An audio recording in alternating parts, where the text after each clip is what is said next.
Այս նախագիծը մեզ հնարավորություն տվեց ավելի խորությամբ հասկանալու, թե ինչպես են Հայաստանի երիտասարդները պատկերացնում տղամարդու կերպարը և ինչ փոփոխություններ են տեղի ունենում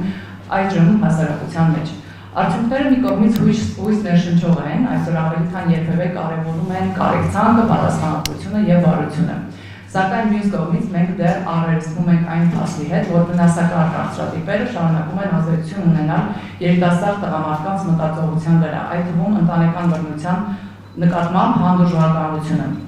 Մեր ծրագրի ընթացքում ավելի քան 2000 երիտասարդների մասնակցությամբ իրականացված հետազոտությունը ցույց է տալիս, որ մենք շարժվում ենք դեպի դրական փոփոխություն։ Կանայք եւ աղջիկները արդեն այսօր համարձակորեն մերժում են բռնությունը, իսկ տղաները ավելի ու ավելի են պատրաստ վերաիմաստավորել առնականության դասական պատկերացումները եւ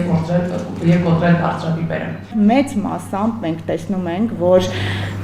մեր երիտասարդները նախընտրում են կարեկցանքն ու ըմբռնումը ագրեսիայի փոխարեն, պատասխանատվությունը գերիշխանության փոխարեն եւ հավասարությունը լռության փոխարեն։ Մենք տեսնում ենք, որ արդեն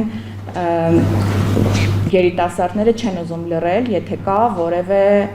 իրավիճակ, երբ կիրառվում է բռնություն։ Նույնիսկ դպրոցներում եւ շատ այնտեղեր, որտեղ որ կարծես թե դժվար է բացահայտել, բայց այնուամենայնիվ խոսում են դրա մասին։ Դրական առնական ասելով, նկատի ունենք այն անձը, որը ցուցաբերում է էմպաթիա, ցուցաբերում է պատասխանատվություն եւ ավելի հավասար հարաբերությունների է մոտենում, ի տարբերություն ավելի բացասական առնականության, որը իմ նշած հատկանիշներն էին ագրեսիվություն, իշխանության ձգտում, վերահսկողություն եւ այլն։